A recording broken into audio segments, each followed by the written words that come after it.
les amis, hello la famille, j'espère que vous allez bien. Moi je vais parfaitement bien par la grâce de Dieu. Alors je suis très contente de faire cette vidéo aujourd'hui. Je vous assure que maintenant quand j'ai décidé de faire cette vidéo là, en fait j'étais sur le point de faire une sieste et puis je suis rentrée dans les commentaires là, dans mes courriels et puis j'ai vu une question qui a été posée concernant l'immigration et puis comme je suis tellement sensible, je me suis dit pourquoi pas répondre à cette question et pour aider tout le monde, je vais pas juste répondre à la personne qui a posé la question, mais je vais faire une vidéo et donner la réponse pour que tout le monde également ait cette information-là. Donc, je suis Sarah Moussondi pour ceux qui ne me connaissent pas, mais pour ceux qui me connaissent, les habitués de la page, je vous remercie pour votre fidélité, pour votre soutien. En tout cas, merci beaucoup pour les remarques fondées. Il y a certaines personnes qui m'ont parlé de la musique dans les vidéos précédentes et vous voyez que des vidéos qui suivent, je ne mets pas de musique parce que je tiens vraiment à cœur vos remarques, vos propositions, vos questions. C'est ce qui me permet de faire des vidéos parce que je fais pas des vidéos juste pour le plaisir et surtout que mon programme est tellement chargé, mon Dieu, jusqu'à la fin de l'année. J'ai vraiment un programme du lundi au vendredi, mais chargé à un point vous pouvez pas imaginer. Donc aujourd'hui, vu que demain c'est férié, du coup j'ai eu le temps aujourd'hui de faire cette vidéo là et les remarques infondées comme des personnes qui me disent passe directement à l'essentiel ou des trucs qui n'ont ni tête ni queue. Moi, je réponds pas. Ce que je fais, c'est que je supprime vos commentaires. S'il y a une possibilité de vous bloquer, je vous bloque simplement. Donc, abonnez-vous, partagez, likez ceux qui sont sur cette vidéo, qui sont tombés sur cette vidéo par hasard. Le hasard n'existe pas. Vous êtes à la bonne place. Donc, concernant la question, pour aller à l'essentiel, c'est que la personne, je vais taire le nom, m'a demandé de savoir si avec un AVE ou un visa visiteur, si je me trompe pas, hein, est-ce qu'on peut travailler au Canada? J'espère que c'est bien ça la question et que j'ai bien compris la question. Donc, moi, je donne pas les réponses comme et fondées sur mes raisonnements ou encore sans faire des recherches. Je vais vraiment à la source qui est le site officiel du gouvernement et je tire mes réponses sur les informations officielles. Donc, c'est pour ça que je vous dis ici, c'est pas du IO, ici, c'est pas du haha. Ici, c'est vraiment des informations sûres, fiables à 100% parce qu'on prend ces informations sur le site officiel du gouvernement. Donc ici, vous voyez, en tant que travailleur étranger, ai-je besoin d'une AVE ou d'un visa pour travailler au Canada? Donc, selon votre nationalité, il est possible que vous ayez besoin d'une autorisation de voyage électronique, en parenthèse AVE, ou d'un visa de visiteur, ainsi que d'un permis de travail. Votre AVE ou votre visa vous sera délivré au même moment que votre permis de travail. Vous n'avez pas à présenter des demandes distinctes ou à payer des frais supplémentaires. Donc ça, c'est sur le site officiel du gouvernement et je mettrai également le lien en barre de description pour ceux qui veulent aller en profondeur et ceux qui veulent en fait avoir plus d'informations concernant le permis de travail. Et il y a une autre réponse euh, à la question posée. Ça serait pas long. Ok, donc la personne, avant de passer à l'autre truc, la personne a dit que son épouse est venue au Canada pour étudier. Donc, quand on vient au Canada pour étudier, on n'a pas on n'a pas une résidence permanente, on a plutôt une résidence temporaire. Malheureusement, la personne ne peut pas vous parrainer ou quoi que ce soit. Même si vous êtes marié légalement, à moins que quand vous avez, ben, normalement, votre mari ou votre femme peut vous rejoindre lors de la demande si vous avez également déclarer votre époux, votre épouse, la personne peut venir sur le territoire canadien. Donc, l'autre réponse, c'est ici. Oh, mon Dieu, désolé.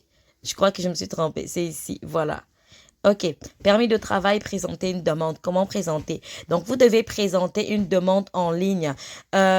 Auparavant, les permis de travail, les gens ne pouvaient pas faire la demande à l'extérieur du Canada et à l'intérieur du Canada. Mais depuis un moment, à cause de la pandémie, effectivement, les gens peuvent faire la demande, même ceux qui sont ici. Les visiteurs qui sont venus au Canada pendant la pandémie, ils ont été bloqués ici à cause de la pandémie. Ils ne peuvent pas repartir parfois dans leur pays et tout. Donc, le gouvernement canadien a mis en place une procédure qui permet de faire une demande depuis l'intérieur du Canada. Et c'était jusqu'au 28 février 2023. J'avais fait une vidéo pour ça. Donc, ceux qui suivent les vidéos précédentes, si vous n'avez pas la vidéo, je vous conseille d'aller chercher dans les vidéos. J'ai fait une vidéo pour l'annonce pour cette annonce-là de la nouvelle loi. Donc, ici, vous voyez, on dit, vous devez présenter une demande en ligne pour obtenir un permis de travail. Répondez à quelques questions pour savoir comment présenter une demande. Donc, ici, d'où présentez-vous votre demande? Si vous êtes à l'extérieur du Canada, vous allez mettre de l'extérieur du Canada. Il dit, choisissez l'option qui vous décrit le mieux. Je suis un ressortissant ukrainien ou un membre de ma famille qui accompagne un ressortissant ukrainien. Mon permis de travail, post-diplôme a expiré et tout. Je suis un autre type de travailleur. Donc, vous allez mettre ici, je suis un autre type de travailleur parce que vous n'êtes pas ukrainien. Faire une demande au titre d'une politique d'intérêt public pour les titulaires actuels et antérieurs d'un permis de travail et tout ça. Donc, il vous donne toutes les informations. Vous pourrez être admissible à un permis de travail ouvert, non renouvelable si votre permis de travail a expiré et tout ça. Ici, si vous remplissez les conditions pour obtenir ce permis de travail ouvert, c'est ici que vous allez peser, mais nous, on n'est pas dans ce type de demande. Donc, ici, vous voyez que c'est après avoir présenté une demande, c'est préparé à l'arrivée qui peut présenter une demande. Je pense que c'est ce que j'avais tantôt. Exigence en matière d'admissibilité pour tous les demandeurs. Pour tous les demandeurs. Il existe des exigences précises que vous devez satisfaire selon l'endroit à partir duquel vous présentez votre demande de permis de travail. Par contre, peu importe l'endroit d'où vous présentez votre demande ou le type de permis de travail que vous souhaitez obtenir, vous devez prouver à un agent que vous quitterez le Canada lorsque votre permis de travail arrivera à expiration. Démontrez que vous avez suffisamment d'argent pour retourner dans votre pays et pour subvenir à vos besoins et à ceux des membres de votre famille durant votre séjour au Canada. Respectez la loi et ne pas avoir de casier judiciaire. Il se peut que nous vous demandions de nous fournir un certificat de police. Ne pas présenter un danger pour la sécurité du Canada, être en bonne santé et avoir fait l'objet d'un examen médical s'il y a lieu. Ne pas envisager de travailler pour un employeur inadmissible, figurant sur la liste des employeurs qui ne répondent pas aux conditions applicables. Ne pas avoir l'intention de travailler pour un employeur qui, sur une base régulière, offre des services de danse nue ou érotique, des services d'escorte ou de massage érotique. Et fournir à l'agent tous les autres documents qu'il demande pour prouver que vous pouvez entrer au pays. Donc, ça sont les exigences pour toutes les personnes ou tous les demandeurs. Exigence en matière d'admissibilité, si vous présentez une demande à partir de l'extérieur du Canada. Donc, ça, c'est la réponse à la personne qui m'a posé la question. N'importe qui peut présenter une demande avant leur entrée au Canada. Toutefois, vous pourriez devoir répondre aux exigences du Bureau des visas selon le pays ou le territoire à partir duquel vous présentez votre demande. Assurez-vous de suivre les instructions quant à la façon de présenter la demande. Donc, il y a les instructions ici. Renseignez-vous pour savoir si vous pouvez vous prévaloir du traitement de votre demande aux 2 semaines dans le cadre de la stratégie en matière de compétences mondiales. Exigence en matière d'admissibilité si vous présentez une demande depuis le Canada. Vous pouvez présenter une demande de permis de travail depuis le Canada seulement si vous avez un permis d'études ou de travail valide. Votre époux, votre conjoint de fait ou vos parents ont un permis d'études ou de travail valide. Donc là, c'est la réponse à la question posée. Donc, vu que sa conjointe a un permis de travail, un permis d'études plutôt, valide, en ce moment-là, la personne peut présenter la demande à l'intérieur du Canada pour un permis de travail. Donc, c'est correct.